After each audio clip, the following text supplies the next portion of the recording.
We are, of course, going to start then with Alexander Isak. And this extraordinary story, Charlie, escalated, didn't it, last night? Because Isak broke his silence, accusing Newcastle of broken promises and a breakdown in trust. In his words, the relationship can't continue, and he insists that change is in the best interests of everyone. Newcastle, of course, have responded. They say that the club never made a commitment to Isak that he could leave this summer. The drama unfolded during the PFA Awards as expected. Isak wasn't at the ceremony in Manchester, but he was named in the Team of the Year. A matter of minutes after that was announced, the drama, he posted a statement on his Instagram. This is what he said at 8:30 last night. I'm proud to be recognised by my fellow professionals with a place in the PFA Premier League team of the season 24-25. First and foremost, I want to thank my teammates and everyone at Newcastle United who supported me along the way. I'm not at the ceremony tonight with everything going on.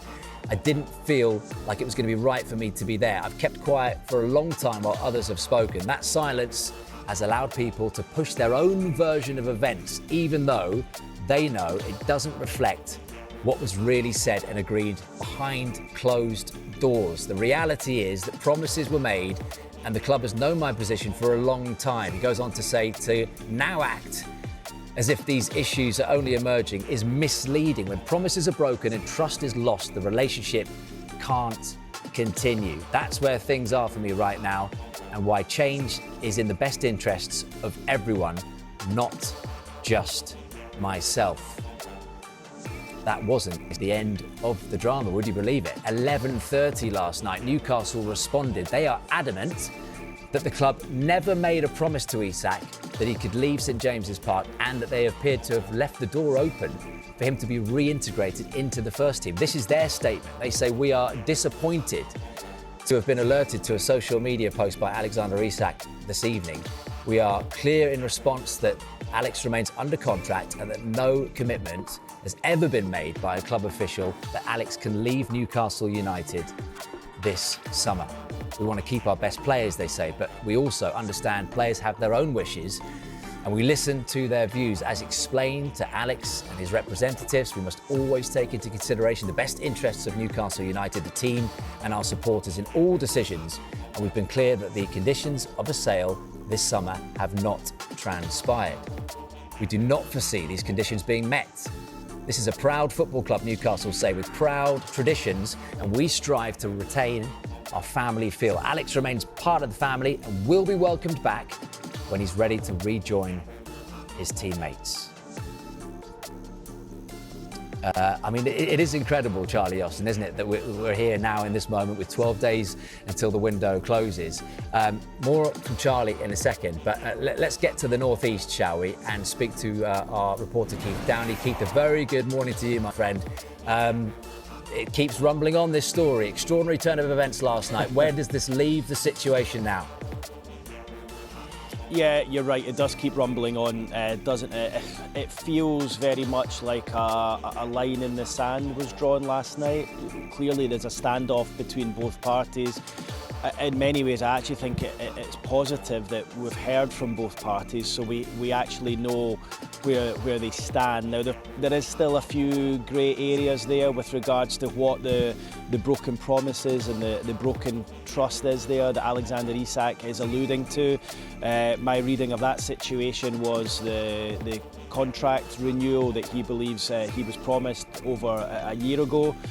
Newcastle responded by saying that he was never promised a move away from the club. So it feels like there's still a bit of a grey area there. Where does it leave the situation? Well, it leaves Alexander Isak still training on his own, away from his teammates. The Newcastle players have been arriving in the last half an hour or so here at the training ground to go through their paces this morning ahead of their next match, ironically against Liverpool at home, Monday Night Football live on Sky Sports. That is going to be a tasty fixture with everything going around.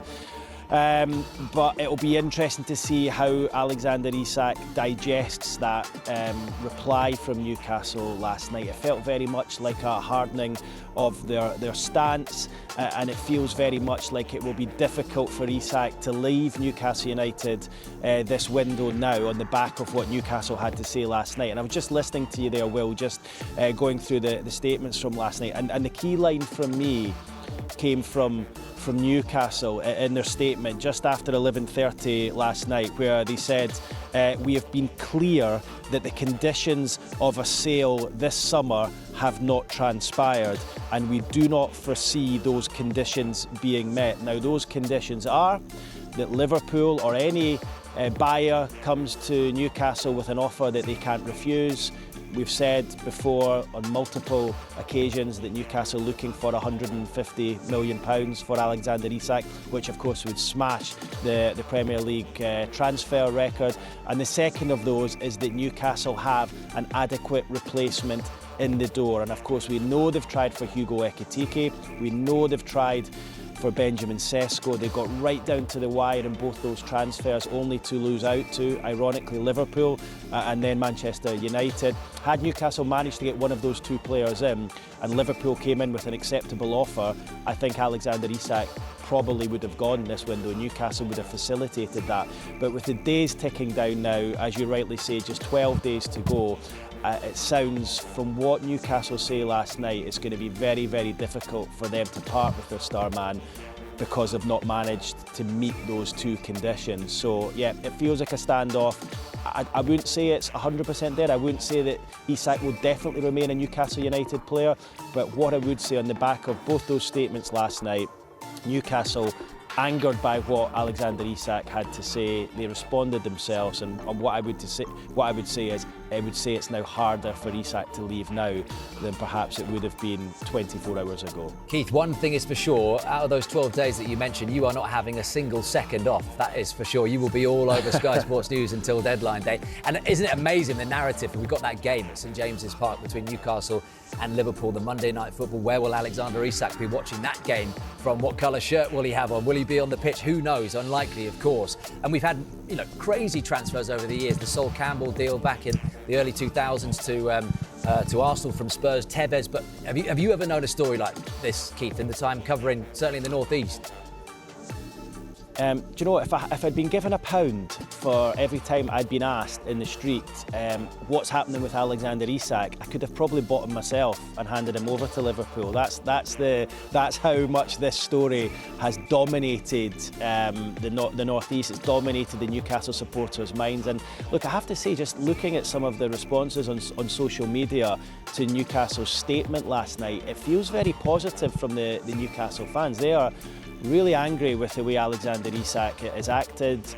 He was about to go down as a legendary player for this club. Of course, he scored the winner in the cup final back in March to bring the trophy back, the first silverware won by Newcastle in 7 long decades. And here we are just 4 months later talking about him being on strike, him losing the support of the fan base, and will he ever play for Newcastle United again? So to answer your question, no, I've never known anything like this. All the strands to the story, Liverpool coming in with a £110 million bid, Isak refusing to travel to Korea as part of Newcastle's pre-season tour, Isak coming home from Glasgow when they were playing Celtic because he was angry that Liverpool came in and took Ekitike instead of him, and he felt that he was the next man in the door at Liverpool, him training on his own here.